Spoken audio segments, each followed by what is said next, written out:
Hello and welcome back to the Level Up English podcast. Today we'll be talking all about blue zones. And we're going to be discussing and exploring what that means and also learning a little bit of English along the way as usual. So hopefully you'll find this one interesting. It's a topic that I have become quite familiar with over the past year or so. And I do think there are a lot of good lessons for life that we can take from these blue zones as well. So we'll be talking about what that means in just a second, but there's a quick teaser for you, a quick preview. But I do want to remind you that if you want to level up your English even more and gain access to lots of bonus content, then the Level Up English membership may be for you. So over on my website, Level Up English, we have many courses that you can study online to improve your English, whether that's grammar, writing, listening, pronunciation, so much more. Almost anything you can think of, we've got over there, and I'm always adding new content all the time. We also have over 100 bonus private episodes as well too. So if you're one of those people who have listened to all of the podcast episodes on Level Up English, first of all, that's amazing. But second of all, we have 100 more for you over on the members website. So that's something that might be interesting for you as well. And in addition to that, of course, we have the group classes. At the moment, every Friday and Saturday, we have a group class and they're a lot of fun. It's a really good way to practice your speaking skills and also meet some very nice people as well. So I hope to see you there in the future. If you want to access any of that, or simply just the transcripts for these podcast episodes, then you can go to levelupenglish.school. And at the top of the page, there's a button that says members that you can click and find out more. So let's get back to the topic I teased at the beginning, which is all about blue zones. And in addition to talking about this topic and sharing my opinion and my findings, my understanding of blue zones, I'm also going to be talking about dependent prepositions, or I'm going to be including some dependent prepositions. So this is kind of a grammatical term. A preposition is a word like to, by, with, for, these words. If it's dependent, that means it kind of depends, it needs something else. So we're going to be looking at nouns, verbs, and adjectives with their dependent prepositions. So one example, if you want to say surprised, we don't just say I was surprised the movie. That's not correct. We need to have a preposition, and that preposition could be by. I was surprised by the movie. And the really difficult thing with these prepositions is there's no way really to know which one to use. Why don't we say surprised for the movie? Why doesn't that make sense? And in many cases, there are more than one that is possible. Surprised with, surprised by, and they do have different meanings sometimes. But usually, there is just one preposition, or one or two, that matches one word. So that's why I think it's so important that whenever you are learning a new word, learn it in context, so you know how to use it within a sentence. So let me give you the introduction to blue zones, and there's also an example of a verb and a preposition here as well. So the term blue zones was first coined by Dan Buettner. I've never heard his name pronounced, so it looks like Buettner perhaps, but I may be wrong. But anyway, Dan is a National Geographic explorer and journalist. And he went on a kind of exploration. He did a project in 2004 where he came up with this term, blue zones. So he went on an expedition, a trip to Okinawa, Japan, in the year 2000 to investigate longevity. Longevity just means living a long time, longevity. And then he went out to explore other regions of the world which have a high longevity as well. So basically that means places in the world where people live a long time. he called these blue zones. As I just said, this is a term that was coined by Dan, this researcher and explorer. So if something is coined, to coin, that means to make a new term, to make a new word for something, to coin something. So this was coined by him. So we tend to say coin by someone. It's the person who made the coinage, who made the name. They made up the name. Coined by Dan. Okay, so coined by someone. So yeah, basically there are 5 blue zones in the world that I am aware of in my research, and all of these places have a few things in common, but mainly they have a very high life expectancy, or a long life expectancy, which means the people there live to a very healthy old age. And now I think there is a difference. There are 2 things. There's life expectancy, and another term I heard recently was health expectancy. I think that was the term. But living a long time is not necessarily what everyone wants, right? Because maybe you can live until you're 110 years old, but if you spend the last 40 years of your life in a really bad condition, in the hospital, unable to walk and move, that's not what we want. You know, we don't want that for ourselves. So longevity, living a long time, maybe for most people is not the correct goal. It's not the goal we want. A better term would be health expectancy. Again, I think that's the right term from my memory. And what this means is basically how long you can live in a healthy way, in an active way where you can be independent and you don't need other people to be helping you move and do basic daily tasks. So I think a lot of these blue zones, they're more than just places of longevity. They're places where the elderly live very active, independent, and healthy lives as well. And there are some really fantastic videos on YouTube about the blue zones where people visit these places and document some of the stories from the people there. And that's probably where I first heard about this idea of a blue zone. So anyway, without any further ado, let me list the 5 zones. But I'm also going to get the pronunciation wrong for some of these, I'm sure. But one is Nuoro Province, Sardinia, Italy. So this place in Sardinia in Italy. Okinawa Prefecture in Japan. That's another one. The very, very southern island in Japan. Nicoya Peninsula in Costa Rica. Peninsula is like some land that comes out into the ocean, almost like an island, but it's still connected to the mainland by a small bridge of land. Number 4 is Icaria in Greece. Number 5 is Loma Linda, California, USA. So 5 places, 5 blue zones around the world where they all have one thing in common. They all have an elderly population who live a long and healthy life. So as I said, I have come across blue zones a few times on YouTube in the past and perhaps on podcasts as well. And despite that, I of course am not an expert. I don't know much about it. But from what I gather, they have a few things in common that could possibly lead to their long life.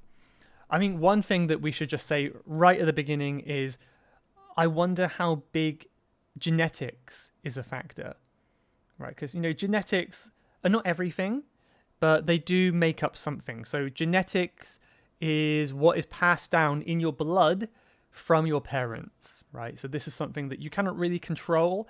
It's just based on your family and your DNA, I suppose. So I wonder how much that plays a role. If everyone in your family lives until they're 50, they die very young, then it's likely it might be similar for you. But that doesn't mean there's not a lot you can do to change it and increase your life expectancy as well. So honestly, I don't know. I don't know how important genetics is here, but it's just one thing to consider, and maybe that is some factor. But I don't believe that's the biggest factor. In fact, I think there are 3 things, this is just my opinion, that seem to be in common with all these places. First of all is exercise and movement. So a lot of these places are quite rural. They're villages and countryside places.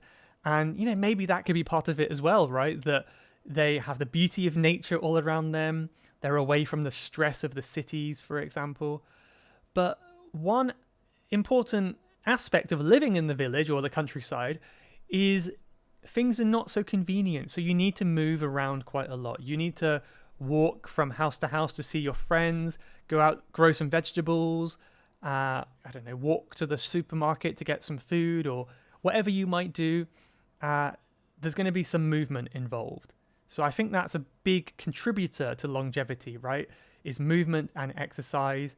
And even when it becomes harder, when you get older, I think that's even more important to keep it up and keep moving. Another thing I noticed in the videos I watched was social connection. So the people in these blue zones seemed to be really close to their neighbors, and they lived in a community where they were all very friendly and they were all getting along with each other. They were laughing every day and having a good time. And I think this is one thing that people really underestimate in health. There's a lot of people who are really into health and fitness, and they work so hard at the gym, they work so hard on eating the right stuff, and yet they don't have many friends. I think friendship and social life is often neglected. That means ignored in the health and fitness world. So yeah, just having good friends, not feeling lonely all the time, and having someone to laugh with, I think is a huge factor. Again, just in my opinion. And the final one, I think, is diet. Once again, I'm never going to say I'm an expert on diet. I think there's so much to learn about it, there's so much to know. As far as I know, each of these blue zones have a fairly different diet. Some of them, they eat more plants, some maybe more meat. I don't know. There's different things that they eat in their diet. They don't all have the same diet. Of course, if they did, it would be much easier to say, okay, this is the reason why. But it's all quite different from what I understand. So my understanding of that is the benefit comes from not specifically what you eat, but the avoidance of processed foods. So these people in the blue zones, they're not going to the supermarket and buying, packets of crisps and, chocolate and sweets and all these kind of snacks that you can buy, where you look at the ingredients list and they've got 100 different ingredients, preservatives, chemicals, all stuff that you wouldn't really know how to pronounce. They're not kind of eating this stuff. So all of these blue zones, they are eating fresh and natural produce. They might be eating meat that is from the animals in the area, or they're eating plants that have been grown on the ground in their neighborhood. It's really fresh, natural, non-processed food. So I would guess that's a huge factor. I know a lot of people today argue about the best diet and what you should eat to be healthy. And it seems to me, in my limited experience, that you can be healthy on many different diets, because you've got people all over the world with different diets. They eat different foods, but they're still healthy. So I think avoiding super processed foods probably could be a key factor here.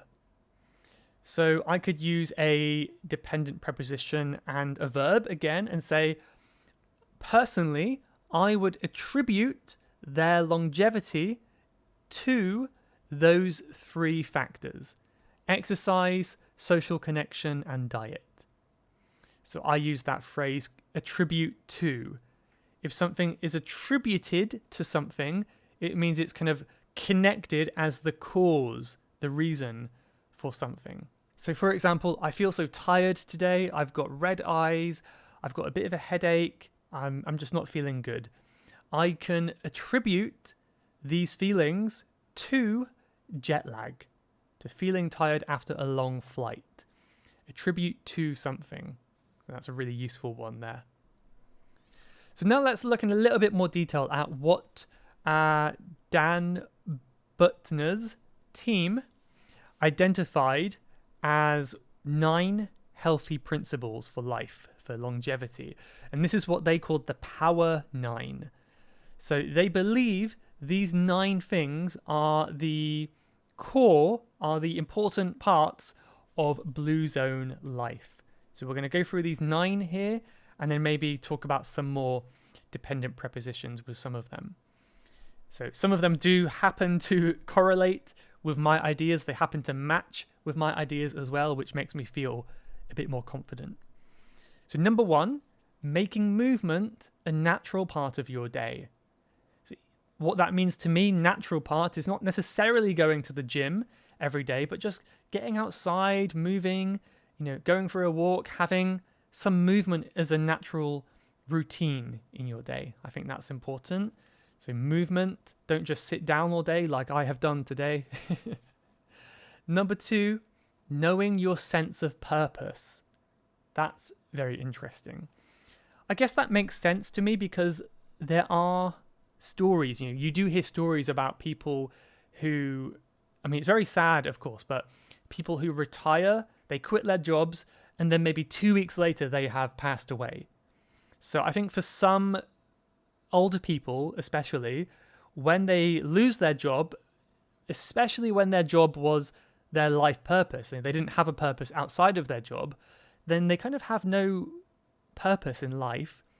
And it seems like that just kind of helps them.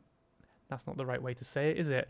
It seems in some sense that people are kind of giving up on life. I don't know how else I can put that in a nicer way. But it does seem like having a purpose in life is really important. And of course, it has side benefits of avoiding depression and things like that. If you feel like you have a purpose, you have a really clear goal in your life, then it's much harder to get depressed. Not impossible, but I would say harder. So I think having a purpose, like something that you're doing that's good and important in life, that's different for everyone, isn't it? It's not easy to find. The third one is prioritizing stress relief or stress reduction. This is a big one. And I wonder if this is intentional here, because they don't say no stress, they say stress relief. I think with a lot of things in life, moderation is key. 0 is not the answer. 100 is certainly not the answer. It's somewhere in the middle, maybe a little bit lower. So I feel like stress might be one of those things, right? Where if you have no stress, you're just totally relaxed all the time. And perhaps when one little thing does go wrong, you will get incredibly stressed because you're not used to it. But if you're really stressed, then that's not good for your immune system, is it? So this is something that I try to work on as much as I can. One tip for dealing with stress is when you get annoyed with someone, stop and think about why. Why am I annoyed? What's the point of this? Because there's so many things that other people can do in life that really gets on our nerves. Like, oh, why are they doing that? But whenever that happens to me, I try to think, is it worth it? Do I really need to be annoyed with this person for some little thing that they've done? And the answer is almost always no. It's not worth affecting my health and my stress to just get annoyed with someone. It's easier to let it go, isn't it? So here I said annoyed with. That's another dependent preposition phrase. We can say maybe annoyed by, annoyed at, perhaps. But I would say annoyed with is the best one to use for most cases. So you're annoyed with this situation. I'm annoyed with this problem. Okay, so that's a really good one, annoyed with someone. Another thing they did here, which is not something that I tend to do, but this is eating until you're about 80% full. And I think, as far as I understand, the reason for this is because as soon as you put things in your mouth, your body hasn't really realized that you've put food in. I think it takes around 5 minutes or so, from what I remember, until your body kind of senses the food inside and you kind of start to feel full. So if you eat until you're 100% full, you will wait a little bit longer and then you'll feel like, oh, I'm really too full. I'm stuffed. I'm way too full. So I think the idea is eating to 80% and then waiting 5 minutes and you'll probably feel quite satisfied. That'll be enough for you. So not gorging yourself on food. To gorge yourself is to kind of eat like a pig, like stuff it all in and just eat really quickly. Eat slowly and don't eat until you're totally full and you're going to burst, right? I think that's a good tip, something I need to work on perhaps. Number 5 is one I fully support: eating a largely plant-based diet. So plant-based means most of the diet comes from plants. There's a lot of good nutrition in plants, vegetables, fruits, of course, beans, that kind of stuff. So I think there are many advantages to eating a plant-based diet. So here's that preposition, advantage to. That's a really common one that I see people get wrong quite a lot. We say there is an advantage to something. Advantage to. Always remember those two together. As I said before, we can also use different prepositions for different situations. It's not always just one.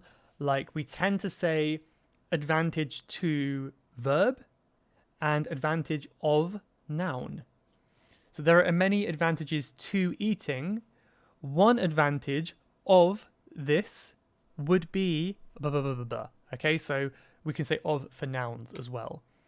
So yeah, I think one advantage to having a plant-based diet, I think for me, is not causing suffering to the animals. It's quite nice to know that what you're consuming, what you're eating is causing minimal suffering, right? You're not causing unnecessary harm to animals. I think that's one benefit that maybe doesn't factor so much into longevity, but I think it's a nice side benefit for sure. Number 6 is drinking alcohol in moderation. Here's that word again, moderation, not too much. So this is something interesting that I noticed about the attitude towards alcohol in these blue zone areas. So here's another phrase, attitude towards. Right, that's a longer preposition, towards. Attitude towards. So what I noticed is the blue zone residents tend to drink alcohol socially. They do drink alcohol from what I could see in most areas. And that's really interesting because we tend to think that, alcohol is bad, you shouldn't drink any of it. But interestingly, I have heard about studies where they said people who drink, 1 glass of wine with a meal in the evening, they live longer than people who drink alcohol every day. But also, they live longer than people who drink alcohol never. People who never drink. And that's really interesting. And as far as I understand, the reason for that might not be because of the alcohol.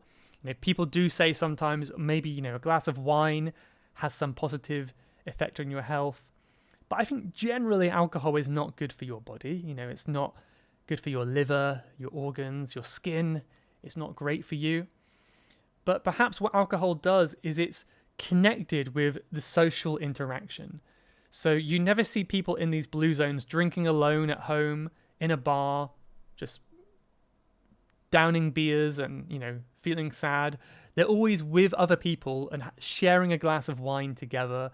And I don't know, maybe that glass of wine is not the best thing for their health, but perhaps you could argue that sharing the wine with a friend is a net positive, right? Overall, it's a good thing. There's also kind of an interesting saying that I've heard before, which is the people that live the longest are the ones that don't worry about their health. So there's 3 types of people, right? There are people who live very unhealthy lives and they might die younger than they should. There are people who live very healthy lives and they are really, really crazy about everything being perfect. They want all the good nutrition. They want to avoid alcohol smoking. They want to do everything perfectly. But these people are so worried about it that the stress of being healthy also makes them die younger than they should. And the middle ground, again, that moderation is the best one to be, where you eat fairly healthy, but also if you do have some chocolate cake or some unhealthy thing, maybe a glass of wine, you're not worried about it. And I don't know if this is true, but I heard before that that middle group live the longest. So it seems to be that worrying about health is counterproductive. It's not a good thing to do. But anyway, that's just kind of my side ramble there. So you basically limit your alcohol consumption. If you drink alcohol really often, then that's not going to be good for your longevity. I think that's the idea. 3 more now, I'll do quickly, fairly quickly. Connecting with your community, we mentioned that already. So, talking to your neighbors, being friends with the people in your area. I think it's really nice when you can count on them when problems arise as well. If you count on someone, that means you can rely or trust someone. So there's another one, to count on. Count on, we often say on after count, which means rely, need someone. And number 8 is a nice one, putting family first. And there's a really interesting bonus point here, which is family, whether that's biological family or chosen family. I think it's important to say that because being close to your family may not always be a good thing. If your family are really horrible people and they're always rude to you and they do hurtful things to you, then I don't think it's healthy to be with them. So family could be a chosen family. It could be people that you've decided to spend a lot of your life with, right? So putting those people close to you first. The final one is choosing social circles. It's a bit of a tongue twister. That support healthy behavior. So this is related to the previous 2 with social connections, but there's a common saying, which is you are the average of the 5 people you spend the most time with. And I think this is really true, isn't it? That you tend to adopt the habits and behaviors of the people around you in your life. So if you choose a social circle who value health, happiness, fun, and they avoid drama and negativity, then that's going to be a good recipe, a good step to living a long and healthy life. So there were the 9. If you want to see more about this or review the 9 I mentioned, I'll put them on the show notes page at levelupenglish.school/podcast257. So feel free to visit the website and also comment there as well. There was also a really interesting statistic that I found here as well, which is that surveys show that, of course, most adults want to improve their health habits. They want to live healthier and happier lives. However, people who start a new diet to be healthy, 90% of them will give up after the first 7 months. 90%. So only 10% will stick with their diet for more than 7 months. 70% cancel gym membership after 2 years, and more than 30% report feeling anxiety and depression as well. So that kind of shows how people have all these big goals to be healthy and make changes, especially now this is coming out somewhat close to the new year. I guess it's a little bit late now, but somewhat close. And a lot of people at the new year will add all these habits that they want to do to improve their lives. But I think one takeaway from that statistic is you should start with small changes. Whatever healthy habits you want to change, want to make them small, right? Maybe you have a big one later, like I want to eat, no sugar in my diet. But that's a huge change to make for most people. So start really small and then kind of have the goal of working up to the big one over time. I have been thinking about this for many years now. I've got a lot better, I think. For example, this year, at the end of 2023, I wrote 5 whole pages for my year review, my kind of annual review document. So I wrote 5 pages about kind of habits I want to do, things I plan for the new year, for 2024. And you might think, that's ridiculous. 5 pages? You will never do all of that stuff. But if you look at the specific goals of my 5 pages, they are all really, really small ones, right? So they're all things that are very achievable and things that I'm confident that I can keep doing for the entire year if I want to. So I really think that's the key here. Make them small and achievable.